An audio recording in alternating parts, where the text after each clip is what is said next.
God deeper. Because you gotta face stuff. Facing stuff people don't want to do. The hard stuff. And that's what led me to this conversation. When I did the Bible study yesterday, I was speaking to things that people don't want to talk about. It's not a popular conversation to talk about the Jew and the Gentiles, the Hebrew and the Gentiles.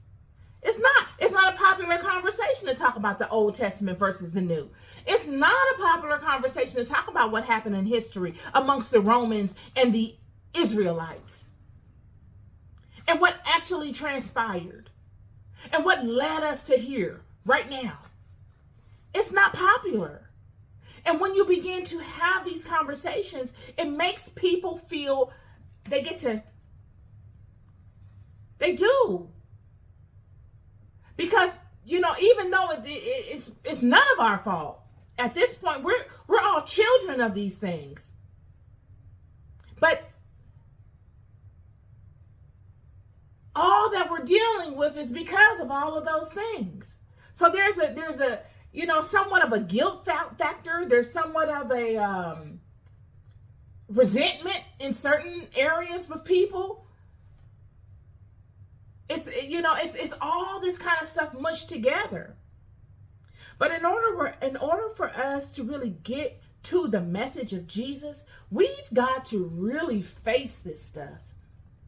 I'm talking about head on, big girl, big boy voice, big girl, big boy posture. We've got to be able to face it. Not cower out and be like, I don't really want to hear it in that way. I'm being turned off by that. You didn't say it in the way that I wanted you to say. I'm not that kind of person, y'all. The paths that God has led me down, I could not afford to be that way. There's no way I would have made it this far had I been that way. And I wasn't raised that way either.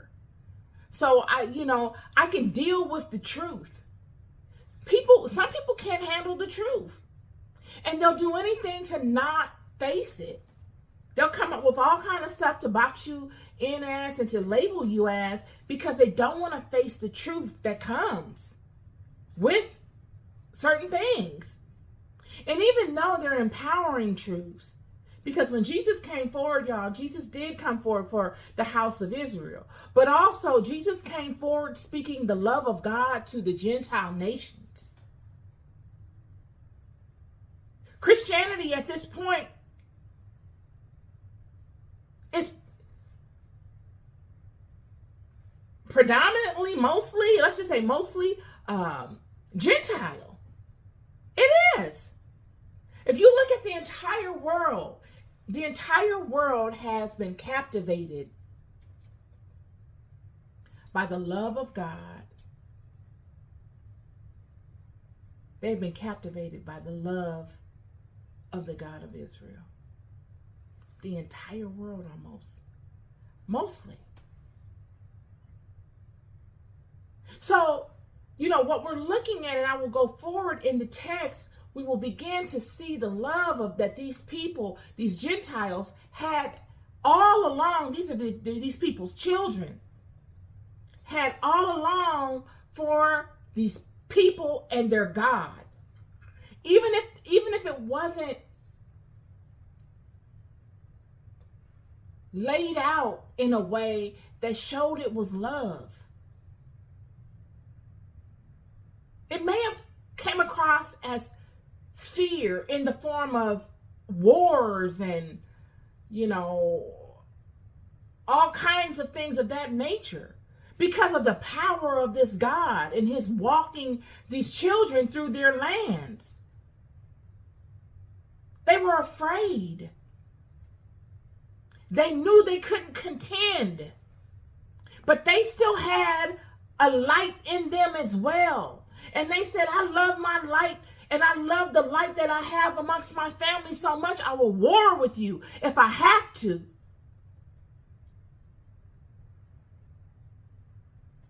Because there's no other alternative. I can't be joined in with you. And I have love of the light within me so much also that I'm not going to bow down to you. I don't want to bow down. So we might have to go to war. You got to look at, see, this is the thing. Many people don't like to look at everything from the full perspective. Everyone's positioning on it. But when you get to looking at it,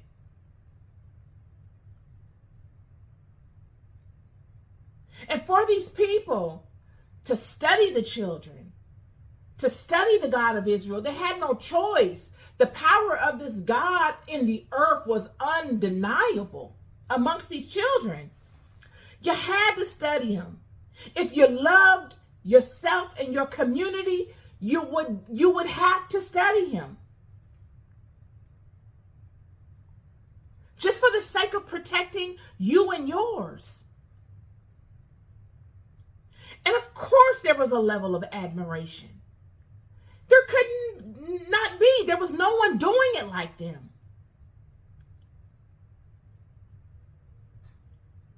The hand of God over these children as they walked throughout Egypt. What they did to Egypt was, man. When I tell you the Assyrians came, when Sennacherib came upon the children, you know, I didn't want to get all deep in it. I kept speaking to Sennacherib and Sennacherib and Sennacherib. But if you knew, now it's starting to make sense when you look at it from this perspective where they are. If you knew the might of Assyria, Persia, this was a giant. They wasn't playing with people. They were knocking people back, taking no prisoners. Look, if they came through, it was over for you. They didn't have an enemy. They were a superpower. They were a bully.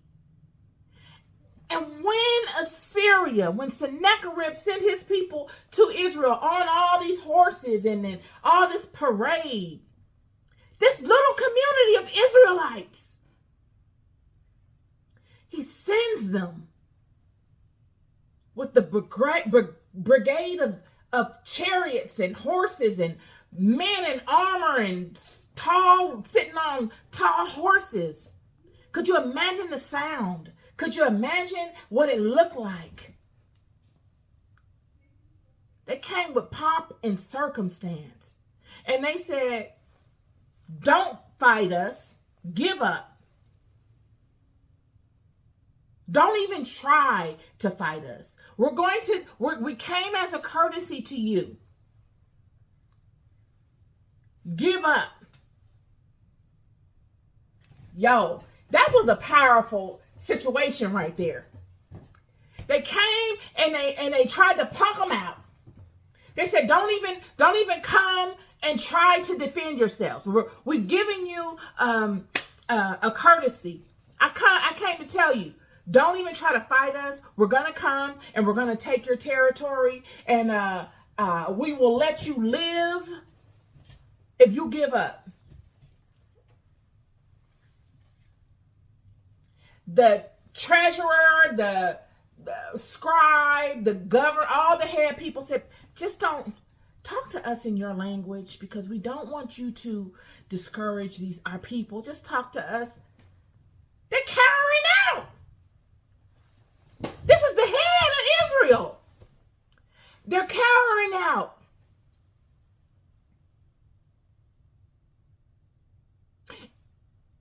And the head of the army speaks louder, disrespects them.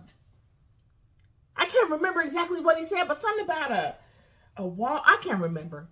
But disrespects them. Tells them they nothing. And he leaves. Word gets to Hezekiah. Man, y'all don't know. If you knew who you was with, if you knew who walked with you. When Hezekiah got the word, he said, what did he say? The woman is about to birth. I can't remember. And what did he do? They were sending letters intimidation. They sending them letters. After they left, they go and send letters to intimidate them. All of this is mental, to break them down, because that's how powerful they were, y'all. That's how powerful this house is. When I tell you this house is built on pillars of granite, the house of Israel, there is no house like it.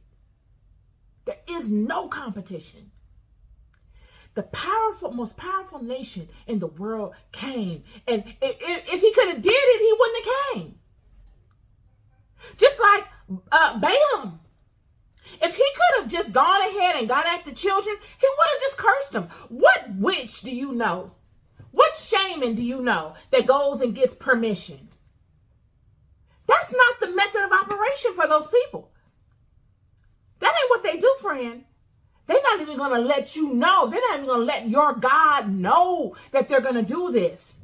They just going to go and do it. Because a lot of witches, a lot of shamans, a lot of wizards, a lot of sorcerers, all them, they work in the shadows. They don't ever want you to know it was them.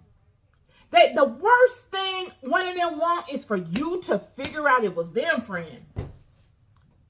Telling you. So for Balaam to go and consult the God of Israel, it's powerful in itself. You don't understand it because you don't know that system.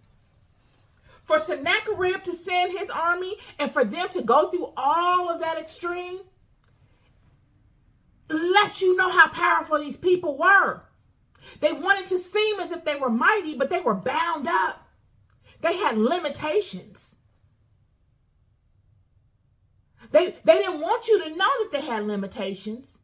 So they're just going to devise a plan to scare you. So you give up. You lose faith. Because they know you're hard-headed. They know you don't know like they know. They've studied you because they wanted to be you. But it's a bloodline thing. Could not be you. They can dress up all day long if they want to. It never be you.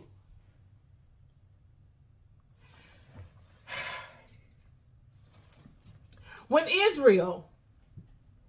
Hezekiah gets all these letters, y'all, Hezekiah get the letters, God. Hezekiah lays the letters before God. He takes them and puts them on his altar and says, Father, look at this. I need to show you. I need you to look at this entire situation. I'm setting this all out for you. I need you to scan every document. I need you to see the energy of all those that touched it, all those that wrote this, what their energy was when they wrote it. I need you to smell it and find out who it was. And I need you to act on this thing. Huh! Yo. So, nonetheless, that's the God of Israel. But this God of Israel come with requirements.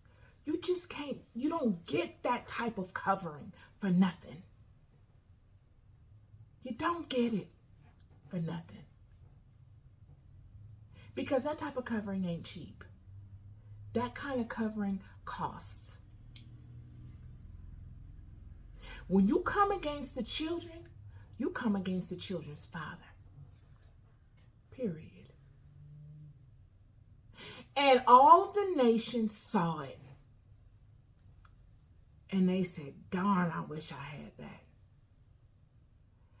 Darn, I wish I had that.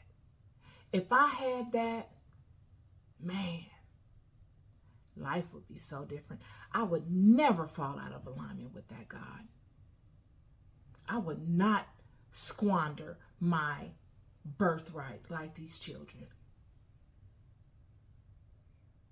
They see exactly what not to do by way of the traps that they set for these children.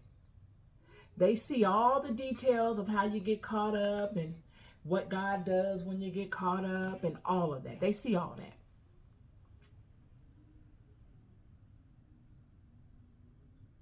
So they align to what you should do.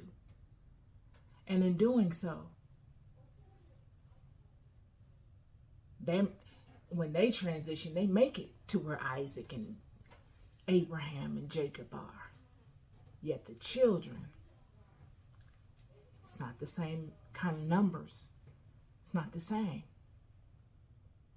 And so Jesus comes.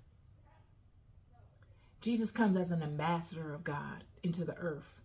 God, the Son of God, amongst many of God's other sons and daughters.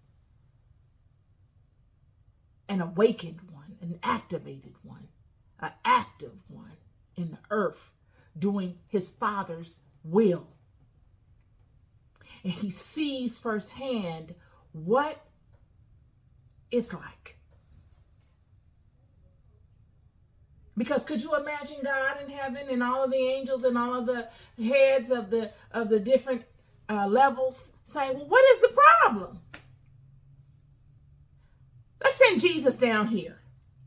Melchizedek already came. That was a while ago. Melchizedek already made the way. He sent his Melchizedek, and the high priest have labored and have made a path for Jesus to manifest. They will protect him.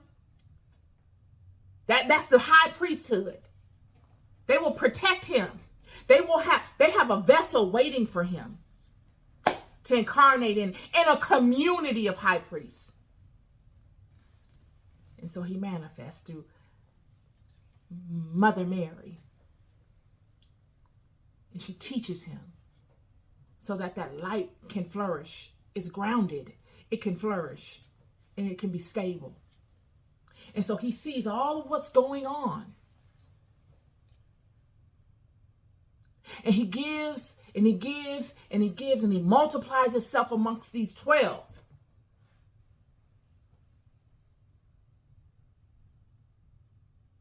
And he on borrowed time. He already knows. He's not going to be here no long time. It wasn't no long time situation.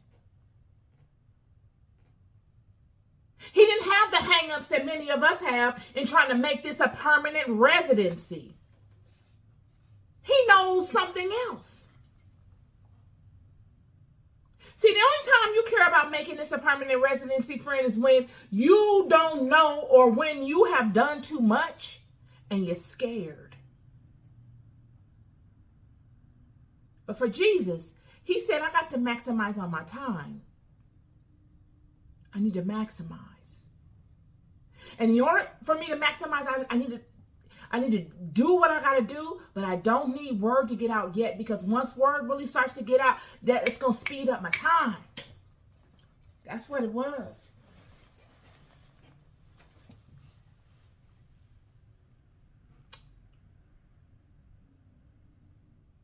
One thing we should be able to get out of the Jesus story, y'all, is that we have positives and negatives. This is a fair game. It's a game based off of choices. Free will. Just as I did tell you about the jinn before, that were the original creation, and how they had done so much wickedness, and God tried and tried and tried, and then finally God created Adam in replacement of them. God, the jinn know this.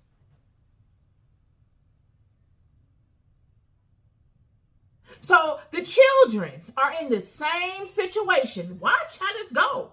The children are somewhat in the same situation as the jinn.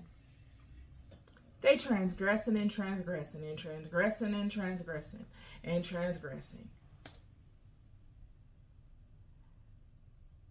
And God's tried to save them and save them and save them and save them. Send things to help them and send things to help them.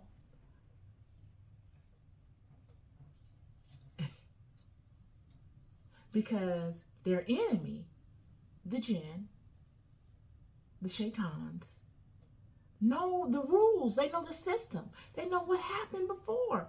And they say, okay, we're going to see how this new creation works. And hopefully, it works for you. But if it doesn't, could you please put me back